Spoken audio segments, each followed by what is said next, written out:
Hello, so today we will be making a southern style crab boil.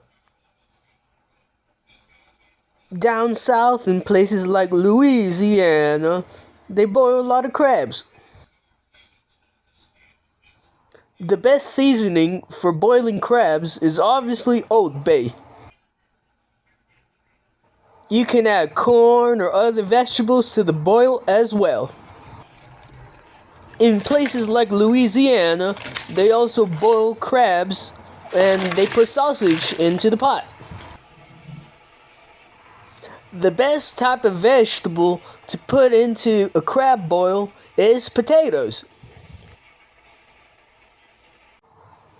You could also boil crawfish in the same manner. It is important to cook the crabs until they are red.